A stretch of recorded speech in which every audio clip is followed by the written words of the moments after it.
Okay, let's try and unpack this. We've been handed, well, quite a stack of sources here.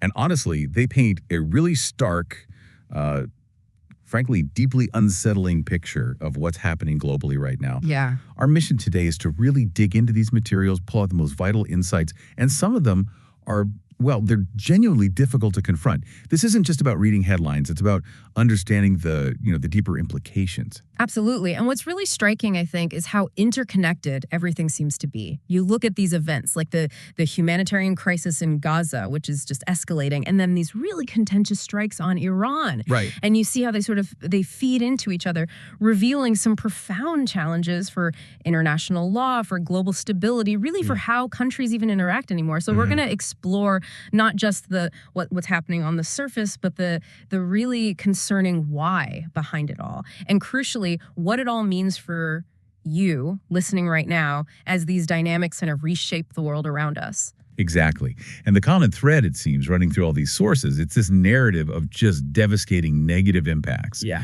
Real challenges to the norms we thought were well established. Precisely. It forces you to confront some uncomfortable truths. So today we're focusing on two main areas, pulled straight from these sources. First, that deepening crisis in Gaza. We're talking unprecedented death tolls, this alleged weaponization of aid, just a horrific humanitarian breakdown. It challenges everything. It really does. And second, those controversial U.S. strikes on Iran's nuclear facilities. We need to dissect the conflicting reports about how effective they actually were, and maybe more importantly, the ripple effects, the repercussions for the region for non-proliferation. The bigger picture stuff. Exactly. Both topics, as we'll get into, really shine a light on a world that's grappling with some severe challenges. Challenges to peace, to justice, to the very foundations of how things are supposed to work.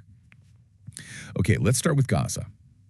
Because the information emerging, especially around casualties and what our sources are calling disappearances, it's a bombshell. Statistically, morally, it's just huge. Yeah.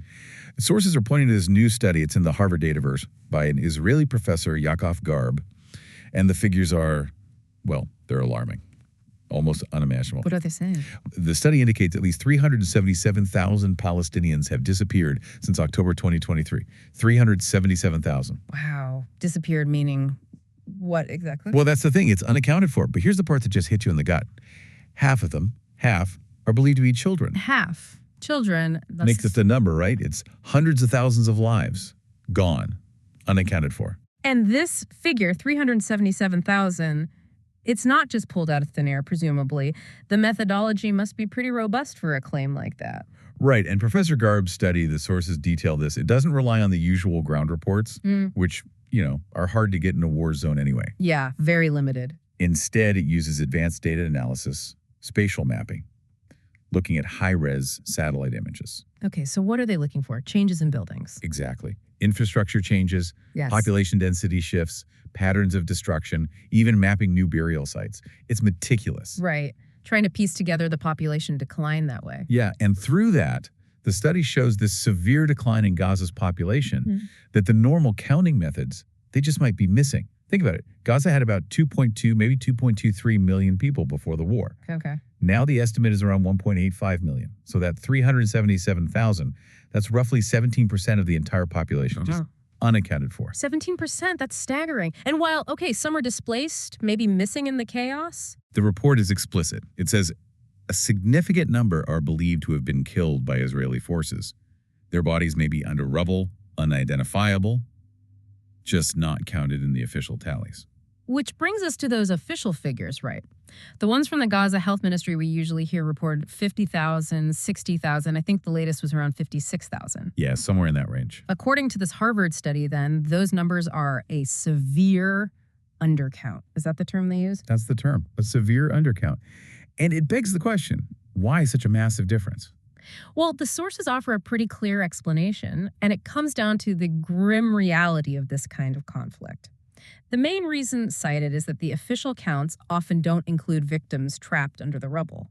Which, given the sheer scale of destruction we've seen, must be a huge number. Exactly. Just vast numbers of people buried, uncounted. And this isn't exactly news, is it? People have been warning about this. No, you're right. The Lancet, the medical journal. They had that study back in January, didn't they? They did. Highly respected journal. And their study, also in our sources, said the death toll was likely undercounted by 41% just in the first 9 months. 41%. Wow. And they specified who was being killed too, right? Mostly civilians? Overwhelmingly, 59.1% women, children, and the elderly, the most vulnerable populations. And even more chilling, their projection from July this year. I remember seeing that. It was a huge range. Huge and horrifying. Anywhere between 149,000 and nearly 600,000 potential deaths. Which makes that 377,000 figure seem tragically plausible? It does, and it connects to this broader, really disturbing historical pattern that the sources point out, often with atrocities, genocides. The full scale, the true horror, it only really becomes understood long after the fact. So what we're seeing now with Garb's data, it's like the beginning of that awful delayed understanding. I think that's exactly it. Moving past those initial incomplete estimates towards a much more complete and horrifying picture of the reality. And just when you think it can't get any worse, the sources detail how even the process of getting aid, basic human necessity, is allegedly being twisted.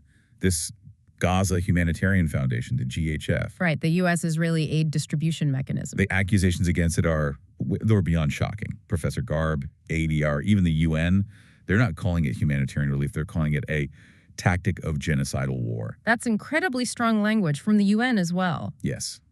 The sources quote directly.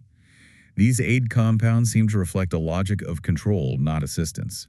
It would be a misnomer to call them humanitarian aid hubs. They do not adhere to humanitarian principles. It goes on about objectives undermining the purpose. That's logic of control, not assistance. That's chilling. And the UN explicitly accuses GHF of being designed to further the forced displacement of Palestinians, not help them, displace them. So the very mechanism meant to provide relief is potentially being used as a weapon. That's the allegation.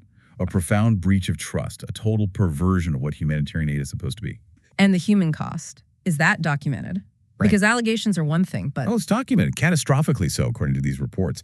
GHF operations have led to the deaths of hundreds of Palestinian aid seekers by Israeli forces. Hundreds at 8 sites. Specifically, over 400 Palestinians killed by Israeli forces at these distribution centers since GHF started.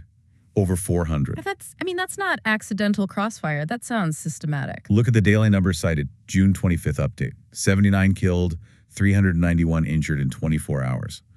And get this, 33 of those killed were trying to access food aid that day. 33 people killed trying to get food. The day before, June 24th, over 80 killed, 56 of them near aid centers. This isn't just bad luck. No. And the sources describe a specific tactic? They do. It's described as a horrific lure and murder tactic. The idea is GHF lures Palestinians from all over Gaza to come to a specific area, promising food, medicine, making them gather, feel maybe a moment of hope. Creating a target zone, essentially. And then the IDF allegedly opens fire and murders them. If that's true, it's an abomination, a complete violation of everything. It's hard to even process that. It sounds less like aid and more like you said, a deliberate trap. Did Professor Garb's analysis look at the physical design of these places? Does that support this idea of control? It absolutely does. His analysis of the satellite images, it's all detailed in the sources. It gives you chills. The design prioritizes control and surveillance over safety. So what does that look like on the ground? No basic facilities? Exactly. No clean water, no toilets, not even shade. People just exposed. But they do have features like narrow choke points. Choke points. Why? Garb says they're designed to induce stress and fear in the crowds, make them harder to manage, more vulnerable. It's the complete opposite of how real humanitarian aid hubs are set up, where safety and dignity are paramount. It violates basic principles then. Humanity, neutrality, all of that. Every single one, according to experts cited. The International Commission of Jurists, other human rights groups, they condemn this model. It undermines humanity alleviating suffering. Neutrality, not favoring a side. Impartiality aid based on need only. Independence free from interference. And having the military involved, a party to the conflict, that inherently violates neutrality, doesn't it? Fundamentally, militaries cannot be neutral distributors of aid in a conflict they are fighting. It compromises the entire mission. And it's not just academics saying this. You mentioned UNRWA. Philippe Lazzarini, the head of UNRWA. He has vast experience there. He calls GHF a death trap costing more lives than it saves, an abomination that humiliates and degrades desperate people. You can feel the moral outrage. A death trap from the head of the UN Agency for Palestinian Refugees. And yet, despite all this, despite the documented deaths, the international outcry, the U.S. authorized a $30 million grant to GHF. $30 million to fund this mechanism. That's what the sources say. Direct financial support effectively underwriting this whole controversial, deadly model. When you pull back and look at the bigger picture, this militarized, privatized aid model, it's a massive ethical breach, isn't it? Huge. Humanitarian experts, the sources stress this repeatedly, are deeply worried. It inherently violates those core principles we just talked about, the idea that a party to the conflict can manage aid fairly. It's a dangerous fallacy. It turns aid into a tool. A tool of control, displacement, even death, based on these reports. Exactly. And that has terrifying implications for humanitarian work everywhere. It erodes trust. It erodes the protected status aid workers are supposed to have. It suggests a future where even basic compassion gets caught in the brutal calculus of war. And shifting from that sort of alleged intentional violence through aid, let's look at the slower, agonizing consequences, the health catastrophe, especially for children. Slow violence of deprivation. Precisely. The Gaza Health Ministry keeps issuing these desperate warnings. Imminent collapse in the medical system. Why? Because Israel is blocking emergency medical supplies, vital aid. They're controlling the tap. Completely. And the sources share these heartbreaking individual stories. Like Hassan Barbuk, 3 years old, died Tuesday. Cause of death: severe malnutrition. 3 years old. His family pleaded for him to be transferred abroad for treatment, denied repeatedly by Israeli authorities.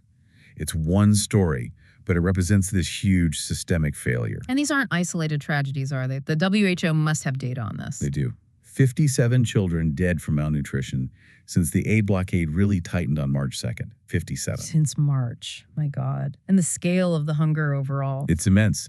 The UN-backed IPC analysis, that's the Integrated Food Security Phase classification, the global standard, they say 1 in 5 people in Gaza face starvation. That's 500,000 people. 500,000 facing starvation right now. And their assessment is that the entire population, all 2.1 million, are suffering from prolonged food shortages. Everyone. We heard from Dr. Pieperkorn, the WHO representative, didn't we? His observations. Yeah, from Kamal Adwan Hospital.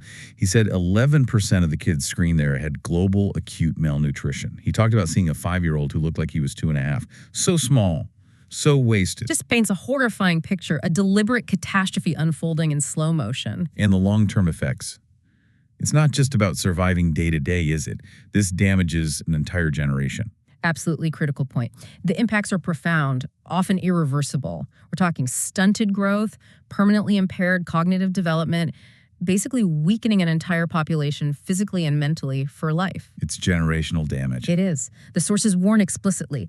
Without enough nutritious food, clean water, access to healthcare, an entire generation will be permanently affected.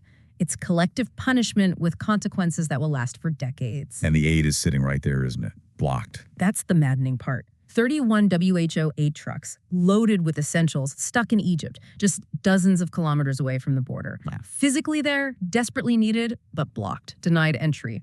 And then, on top of starvation and blocked aid, the direct attacks on healthcare continue. Nasser Medical Complex. Yeah, the burn unit was attacked, killed 2 people, injured 12, lost 18 critical hospital beds. It just hammers home that point. Healthcare is not supposed to be a target. But it clearly is being targeted. Yeah. Repeatedly. Right. Which just destroys any remaining capacity to save lives. The whole picture is one of a population being systematically starved, attacked, denied care, denied dignity. And to really feel the human cost, the sources share these direct accounts. Mohammed's story, watching his friend Mohammed shot dead. At an aid site. Allegedly a GHF site. Mohammed hadn't had flour for 3 days. He was just dreaming of getting a bag of flour for his mother and family. Basic need. Yeah. Met with a bullet. Dreaming of flour, it's heartbreaking. And then there's that quote, that chilling quote from a top Israeli government official, just laying bare the mindset. What did they say? We can kill 100 Palestinians a day and nobody stops us. People are like used to it. Used to it. That level of desensitization, it's terrifying. It really is. Which brings us to this really profound, unsettling question, doesn't it? If we, the world, can witness all this, the targeting, the weaponized aid, the mass starvation, this casual dehumanization, and just passively accept it, what red line is even left? Is there one? The sources draw that horrifying parallel. They say there's been zero evolution since the horrors of World War II and the Holocaust. That's not just rhetoric. It's an indictment, a failure to learn, a failure to uphold the promises we made. So international law, the Geneva Conventions, it's all just talk. The sources suggest exactly that it's become a lie, completely and utterly fake, that we're living in a world of complete might makes right, the law of the jungle. That's a bleak outlook. It's incredibly bleak. If this trend continues, impunity, disregard for life, the future for international norms, for protecting anyone vulnerable, it looks grim. It really questions our collective conscience. Okay, let's pivot now. Another major geopolitical flashpoint. Those recent U.S. military strikes on Iran's nuclear facilities and the immediate, very public fight over whether they actually worked. Right, a lot of conflicting reports on that. It kicked off with this initial assessment from U.S. intelligence, the Defense Intelligence Agency, the DIA, and they're pretty blunt. What was their take? They concluded the strikes did not destroy the core components of Iran's nuclear program. They likely only set it back a few months. That's it. Only a few months after using those massive bunker busters. Exactly. And this wasn't just some analyst's opinion. It was based on a battle damage assessment by U.S. CENTCOM. There are people on the ground evaluating the impact. Okay, so that's the military intelligence assessment, but the White House had a different story. Oh, completely different. Almost immediately, the White House press secretary, Karen Leavitt, came out swinging, called the DIA assessment flat out wrong, insisted it was top secret somehow, even though it was being reported. Flat out wrong. So what was their version? She claimed it was a perfectly executed mission to obliterate Iran's nuclear program. Obliterate. Obliterate. That's a strong word. Very different from setback a few months. Worlds apart. And it echoed what President Trump and Defense Secretary Hegseth were saying publicly, too. They used terms like totally obliterated Iran's ability to create nuclear weapons. So a complete mismatch between the military assessment and the political narrative. A huge public mismatch at the highest levels. It raises serious questions about what really happened. And do the sources give any insight into why there's this disagreement, especially about the bombs themselves, as bunker busters were supposed to be the key, right? They were. But there's been internal dissent, apparently, within the intelligence community for a while about how effective these bombs really are against very, very deep underground facilities. Hardened targets, buried deep. It's always been a challenge. Exactly. And the DIA assessment seemed to confirm those doubts, suggesting the underground facilities, the centrifuges, the enriched uranium were largely intact. The bombs maybe didn't penetrate deep enough or didn't cause the intended damage. So the technology might not have lived up to the hype, or at least the political claims. It seems possible. And the politics are fascinating here. Sources say the president himself was asking beforehand for guarantees that these bombs, which had never been used in combat like this, would actually work. Guarantees, which in war are impossible. As he apparently acknowledged, there were no guarantees in life. So this public disagreement, it really highlights that gap between the desired political message, decisive victory, and the maybe more complex, sobering reality on the ground reported by intelligence. Potential pressure to, shall we say, spin the results. One could certainly infer that. Now, what about Iran's side of the story? What are they saying publicly? Well, predictably, they're pushing back hard against the U.S. claims of success. Supreme Leader Ali Khamenei put out a video message. Defiant, I assume. Very. Claimed the U.S. strikes did not achieve anything important, said Trump exaggerated the impact for his own reasons. Pure politics, basically. Did he threaten retaliation? Oh, yes. He said Iran had already dealt America a hand slap in the face, referring to that missile attack on a U.S. base in Qatar, which sources note caused no casualties. Right, largely symbolic. But he vowed a much stronger response if the U.S. hits Iran again. It's all about projecting strength, domestically and internationally. Okay, so we have the U.S. political narrative, the U.S. intelligence assessment, and Iran's denial. What about more neutral observers like the IAEA? Yeah. What's their take on Iran's actual nuclear status? This is crucial. The IAEA, the International Atomic Energy Agency, their Director General Rafael Grossi, he's been very clear.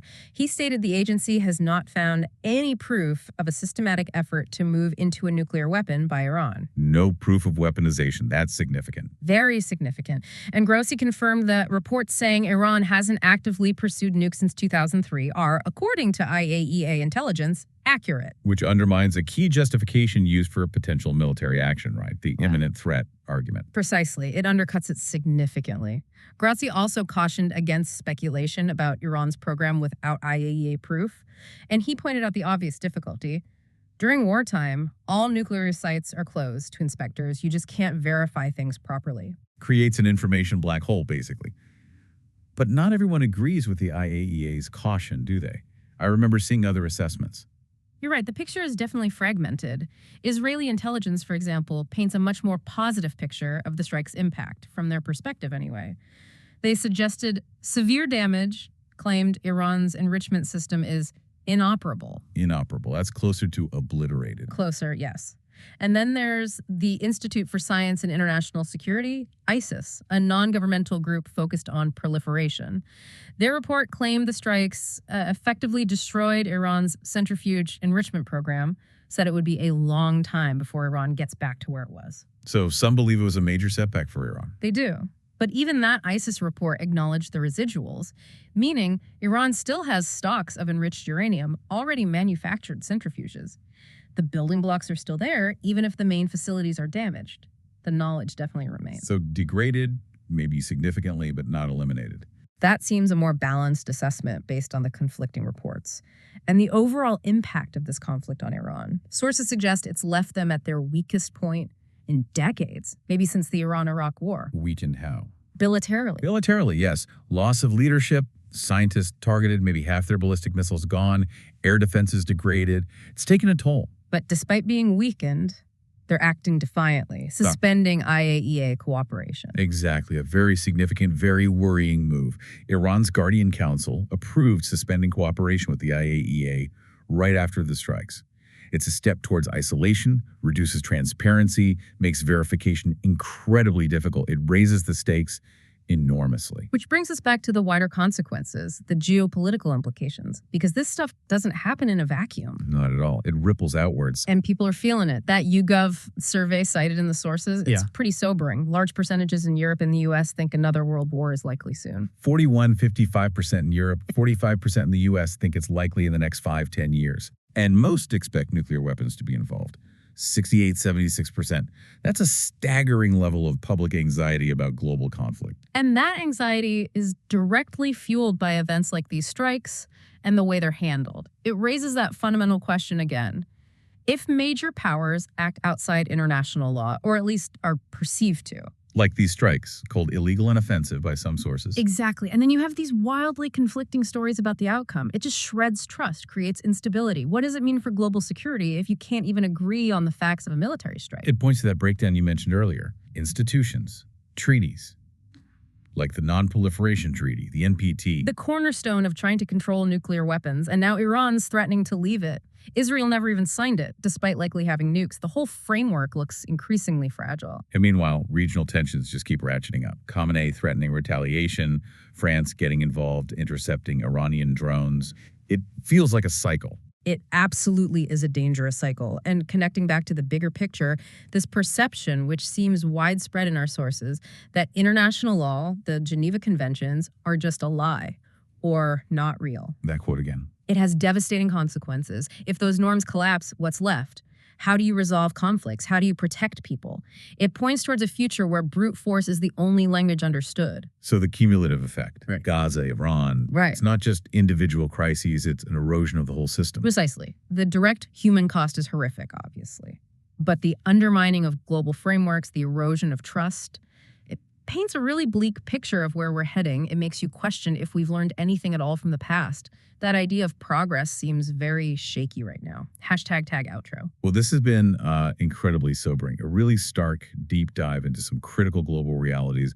We've covered the just profound human suffering in Gaza, the breakdown of aid, the alleged weaponization. The sheer scale of the death toll, the missing. Yeah. And then the destabilizing effects of the Iran strikes, the disputed outcomes, the way it frays international norms even further. And the overarching theme really is the sense of erosion. Erosion of law, erosion of trust, erosion of basic human standards. Absolutely. What really stands out is that cumulative weight, like you said, the interconnectedness. It's not just isolated events. No, they feed into each other. The direct human cost is appalling.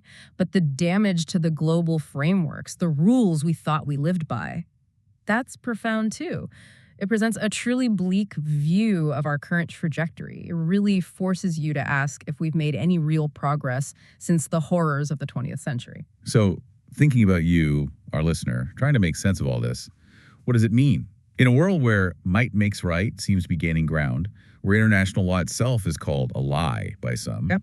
how do we even draw a line anymore? How do we as citizens react when these things are happening and seemingly passively accept it? It leaves us with a really urgent, important question, doesn't it? If we are, as some sources suggest, witnessing patterns that echo the darkest chapters of history, like genocide unfolding, and if the world's response is largely passive acceptance, what could possibly be the catalyst for change? What finally makes the collective demand an end to it? Yeah. And maybe more personally, how can our individual understanding, our awareness, combined with sustained pressure, how can that possibly start to reshape this grim trajectory? How do we pull back from this law of the jungle and towards a world where dignity and law actually means something again?